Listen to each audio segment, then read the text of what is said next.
پیارے بچوں، کوا اور طوطا یہ کہانی۔ کوا بولا، تم پنجرے میں کیوں ہو؟ طوطا بولا، کیونکہ میں بولتا ہوں۔ کبے نے کہا، یہ کیا بات ہوئی؟ یہ تو غلط بات ہے، اس طرح تو نہیں ہوتا۔ طوطے نے کہا، ہاں بھائی، کیا کروں، بولتا ہوں اسی لیے پنجرے میں قید ہوں۔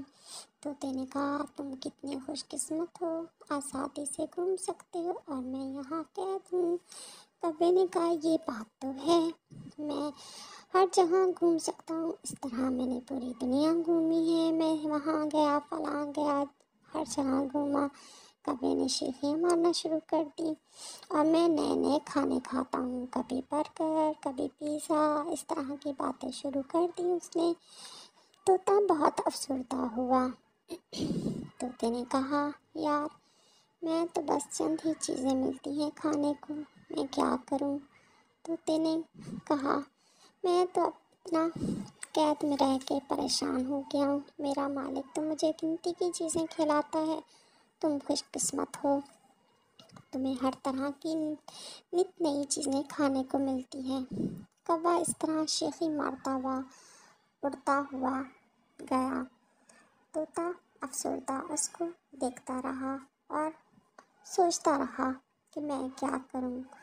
اسی طرح گھومتا پھرتا مالک آیا۔ مالک نے اس کو ایک مرچ ڈالی اور کہا، بولو مجھے مالک۔ طوطے نے نہیں کہا کچھ، چپ ہو گیا کیونکہ وہ افسردہ تھا۔ دوبارہ مالک نے کہا، مجھے مالک بولو۔ طوطا پھر خاموش رہا کیونکہ وہ افسردہ تھا۔ مالک نے پھر اس کو بولا کہ مجھے بولو مالک۔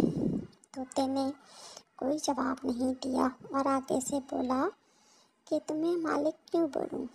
تم نے مجھے کون سا آزاد رکھا ہے، ہر وقت پنجرے میں قید کر کے رکھا ہے، جس سے میں بہت افسردہ ہوں۔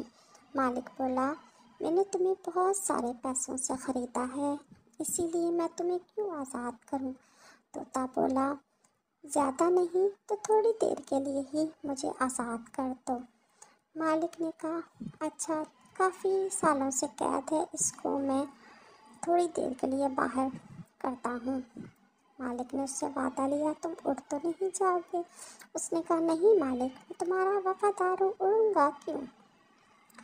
مالک نے پنجرہ کھولا اور طوطا پھر کر کے اڑ گیا۔